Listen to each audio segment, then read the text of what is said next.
after cash flow statement, we did look into how the financial statements are analyzed, because accounting is also about analysis and interpretation of the financial statements.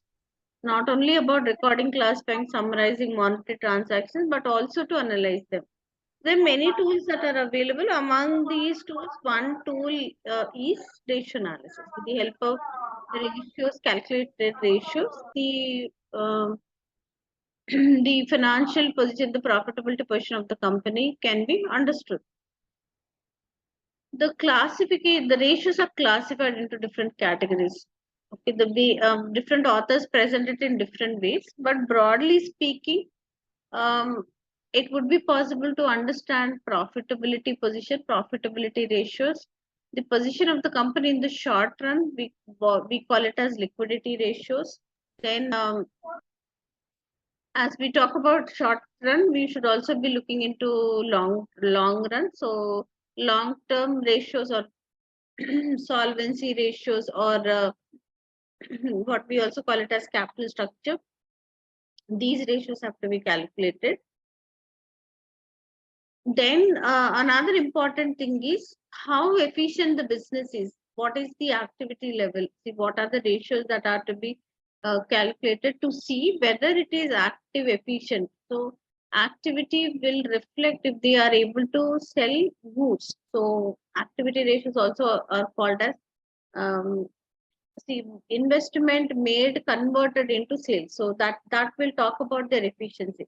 It's not just important that they invest money into the business, but that should again converted or materialize in terms of sales. So broadly speaking, these are four categories. Of course, some of the authors have elaborated that and added another category called as coverage ratios, another category called as valuation ratios. If you fit all these ratios under these four categories is also fine. Here you have, because we are doing about financial statements, financial accounting, financial statements, preparation of all financial four financial statements we finished learning. The cash flow statement was the last thing. After the cash flow statement, now it is about the analysis of the financial statement. So one tool is ratio analysis, but the same topic is again repeated in the management accounting. Management accounting is F2 paper. This is that dealt. So you will be learning there also ratio analysis. Profitability ratios, some of the profitability ratios are picked up. The variables ratio is basically the relationship between the relationship between two variables expressed in a mathematical form is a ratio. So pick out two variables from the financial statements, present them in the form of a ratio, and the calculated value indicates something.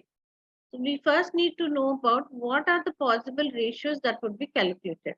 The under profitability ratios, we see that there are different types of profits. By now, we have looked into the income statement format multiple times.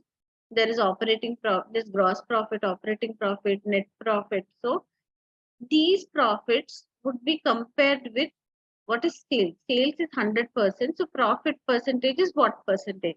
That is how profitability ratios from the income statement is calculated. So all those ratios are calculated. So we would see that gross profit by sales into 100, any kind of a net profit by sales. So if we are expressing the profit as a percentage of sales, sales minus expenses is profit.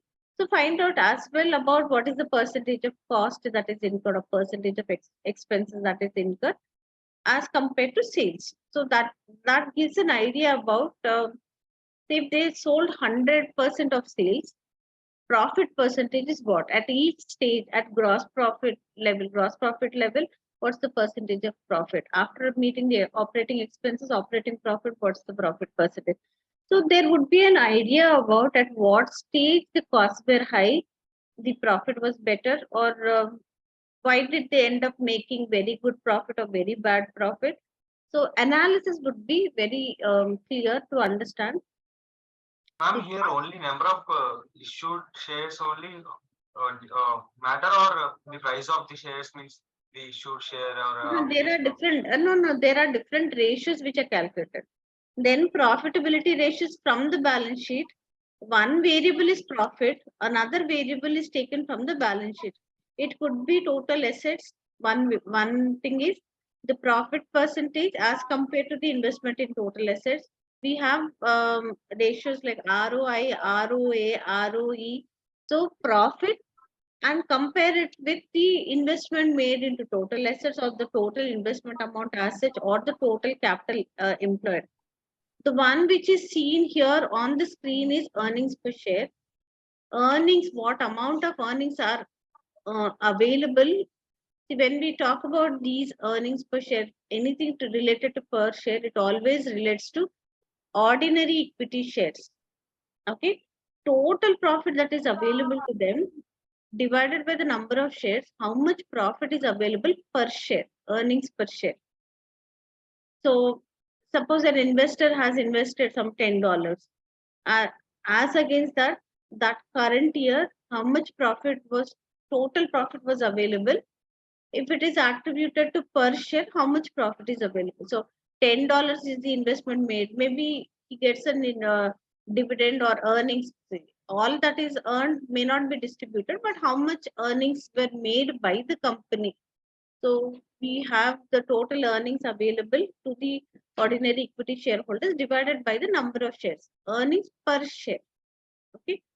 Likewise, there are multiple ratios that would be calculated: earnings per share, dividends per share, the impact of this earnings per share on the market price of the share. So the profitability position, does it have any impact on the market price? It definitely has an impact, that too in a positive manner. So the reflection of earnings per share reflected on the market price per share. So we would look into that as price earnings ratio. Likewise, multiple ratios are there.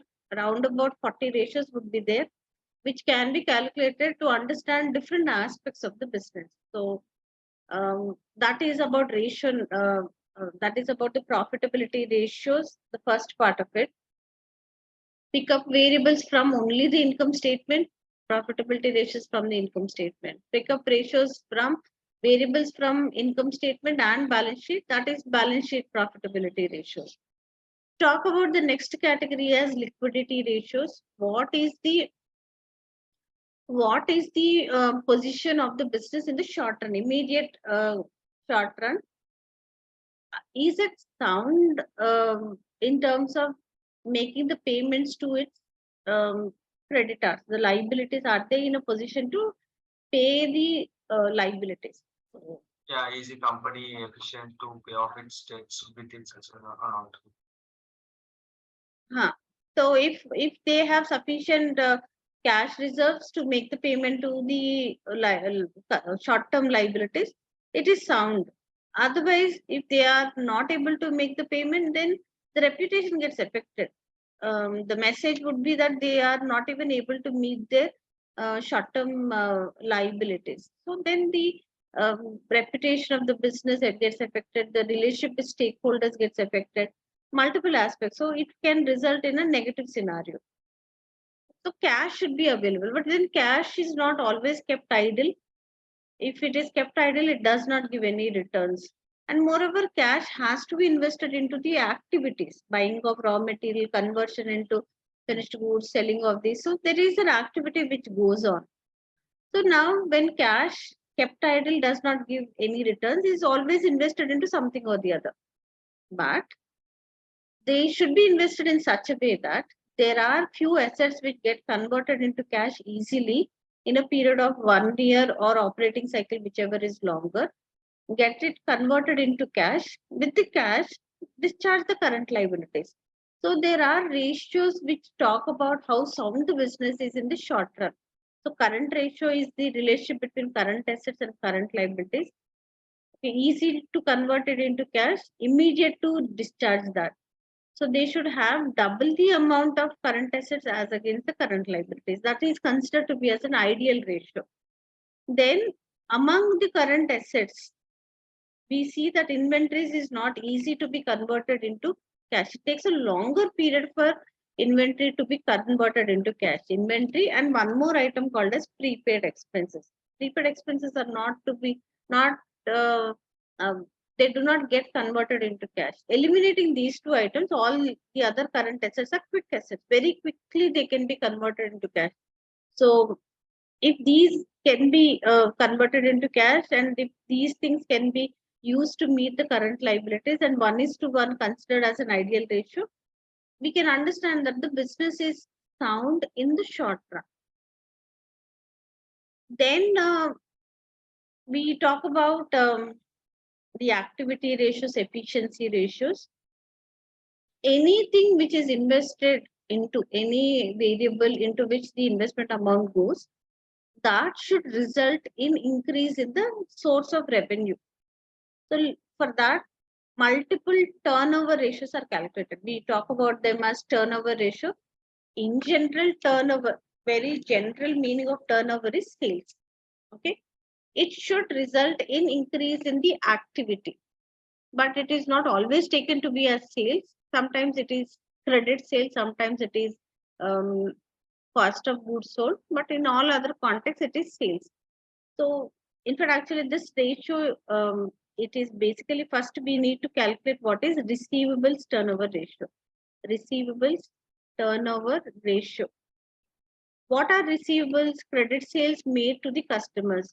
So, if they have taken up a policy of selling the goods on credit basis, if there are credit sales, then this should result in increase in if they are giving a credit facility, there should be increase in credit sales. So the numerator will have credit sales, the denominator will have receivables. Receivables is they are not receiving the cash immediately. If they are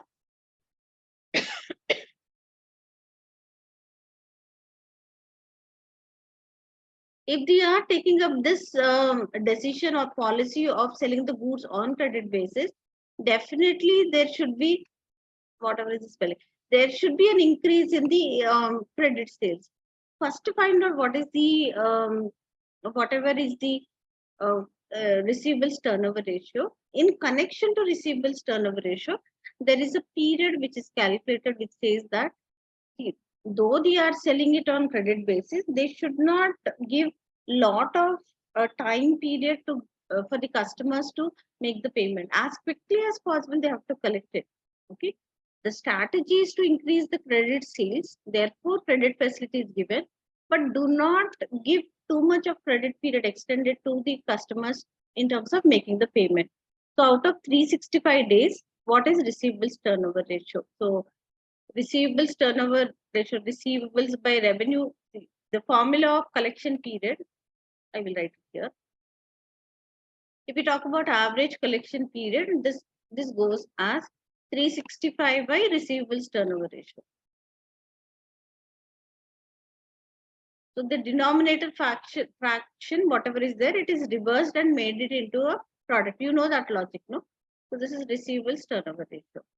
Likewise, the payment period, how many days facility is available for them to make the payment to their creditors. So this is payables turnover ratio and 365 days. Apart from these things, we have other turnover ratios also, like inventory turnover ratio. How long is the inventory held in the business? Investment made into inventory should get converted into sales. But inventory, because it is always on at cost value, sales also is taken at cost value. So numerator will be cost of sales divided by inventory. Then how long is inventory held in the business? As quickly as possible, inventory should get converted into cash. Apart from that, other investments like investment made into assets, how quickly is it does it get converted into revenue? Anything for that matter, it is just not total assets or fixed assets or working capital or current assets or capital. Any turnover ratio, turnover goes to the numerator and the other variable goes to the denominator.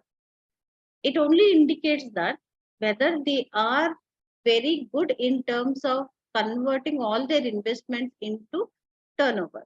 So only when there is turnover, the possibility of earning a profit is also there. Otherwise, it is not there.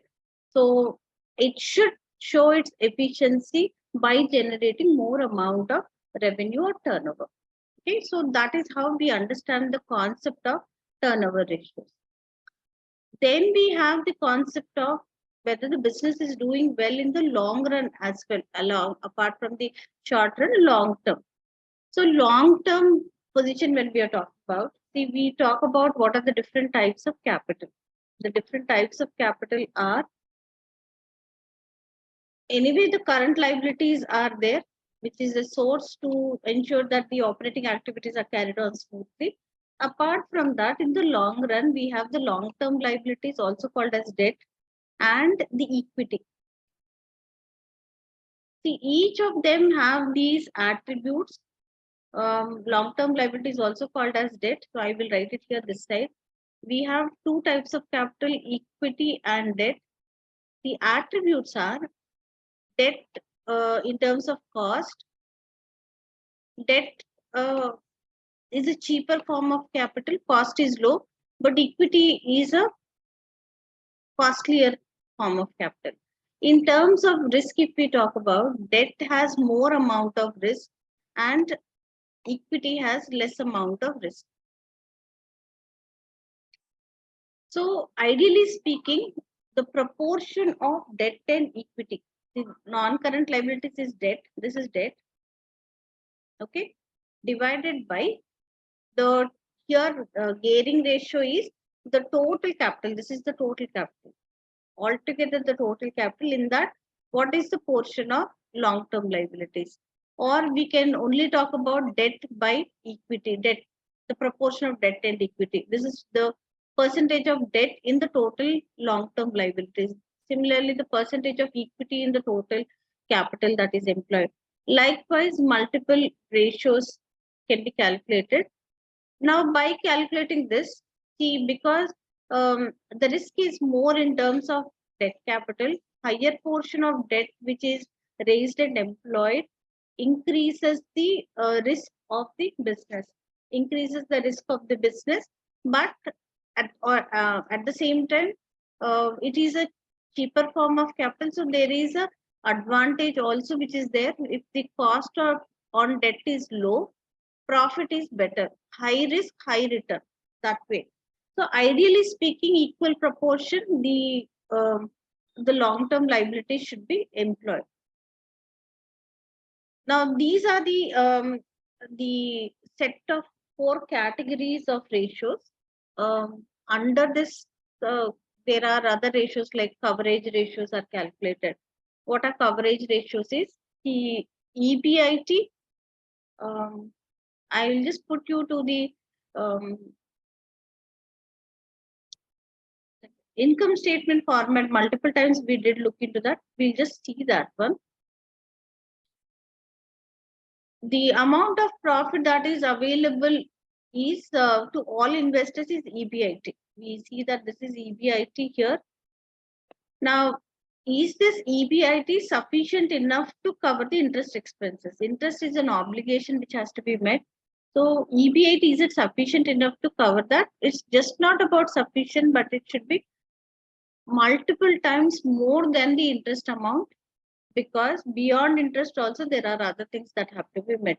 Interest, taxes has to be paid, then we see preference dividend, then we see equity dividend, multiple things have to be paid. Therefore, what is this ratio of coverage ratio, how high is that coverage ratio, can be understood.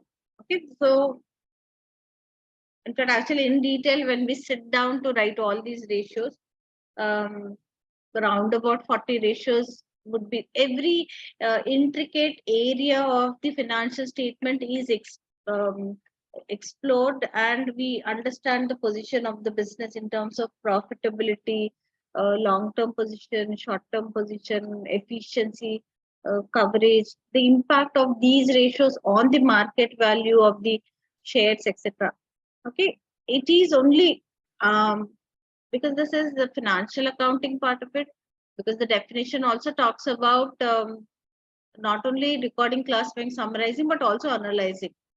It is covered here briefly The same topic is covered again in management accounting. The expectation is that you have to learn it there in detail in management accounting, because management accounting, the tools that are used to analyze the management accounting is accounting for the management, analyze the data, interpret the data, and the insights that are drawn from the analysis are provided to the management, so management takes better decisions. So it is more in detail covered under management accounting. After the financial statement analysis, there is one last topic which is called as consolidated financial statements. In detail we have done, but I will definitely give you the gist of consolidated financial statements. See, the concept is that when there is a company which tries to acquire the shares of another company, another target company, there is this acquirer company, there's a target company. So any company which acquires a percentage of more than 50% of shares of another company, of a target company, this company automatically will be called or will become a parent company. This is a parent company acquiring the shares which are more than 50%.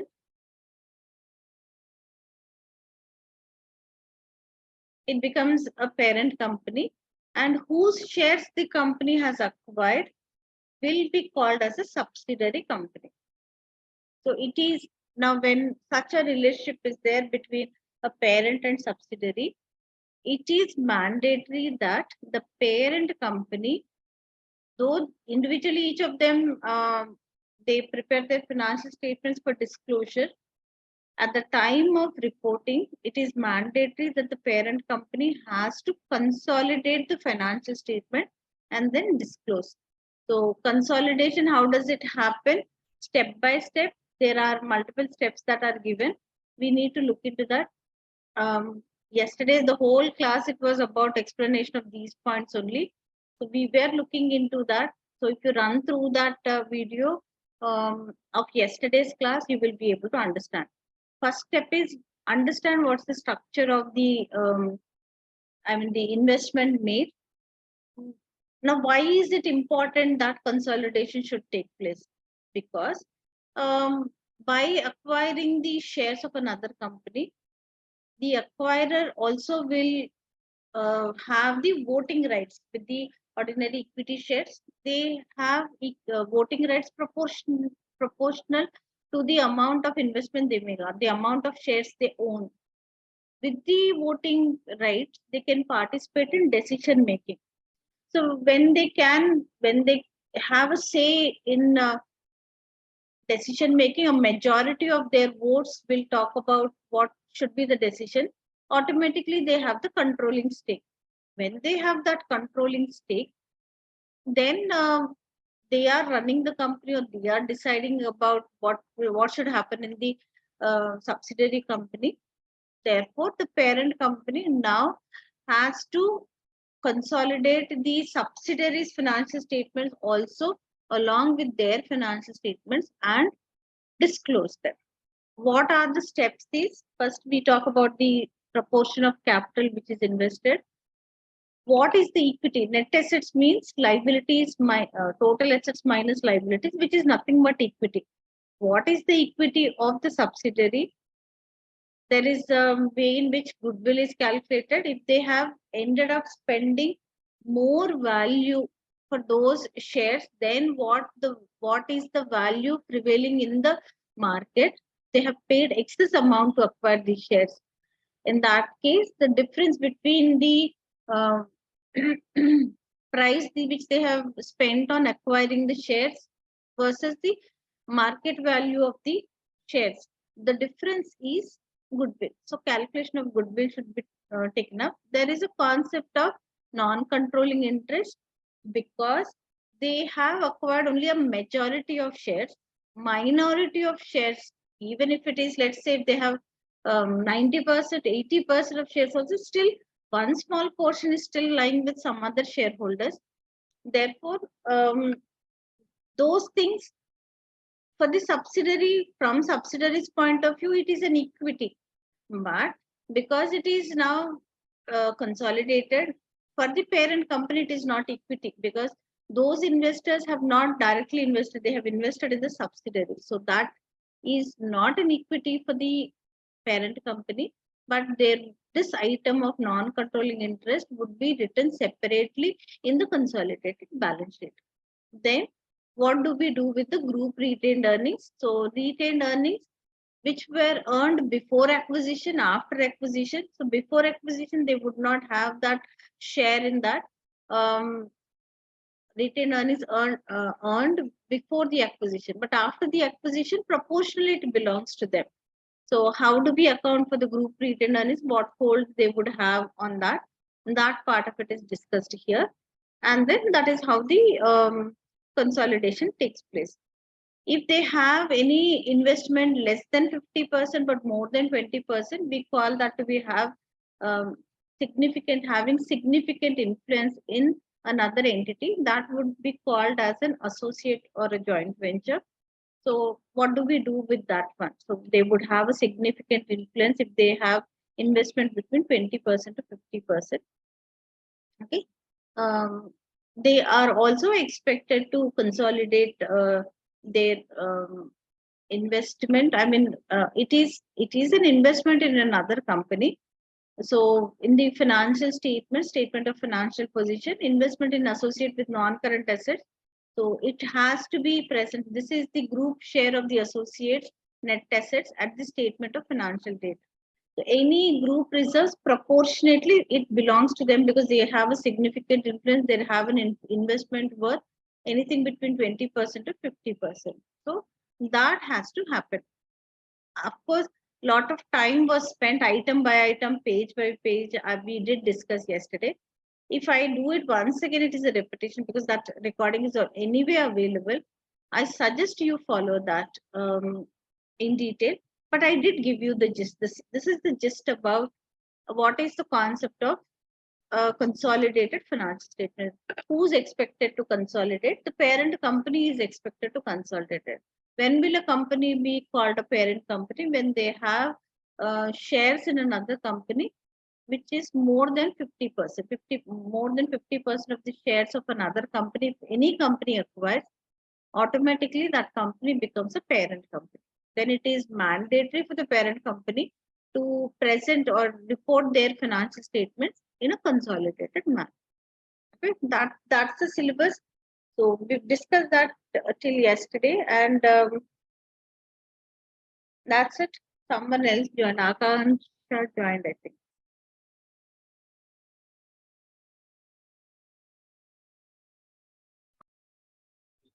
What did you say in last? Someone else joined. Akanksha joined. I guess I said. Yes, ma'am. Yes. Yeah. Okay, follow those recordings. I think after the folder which I have shared, maybe another 2 days recordings are available. That also I will upload into that folder, so you can follow them and proceed further. See, you are keen on writing the exam and then looking at the past exam question papers. Exam kit, whatever is there, it basically has all questions which were asked earlier. Old question paper questions would be included in the examination kit. Maybe as it is, directly take them, copy and paste into exam kit, or the past exam questions are slightly amended. Certain changes are made and included in the exam kit. So if you can sit with the exam kit, learn the questions because answers are also there in the exam kit. If you can practice that, that will help you to understand what type of questions come in the exam. But past question papers are not available. Okay.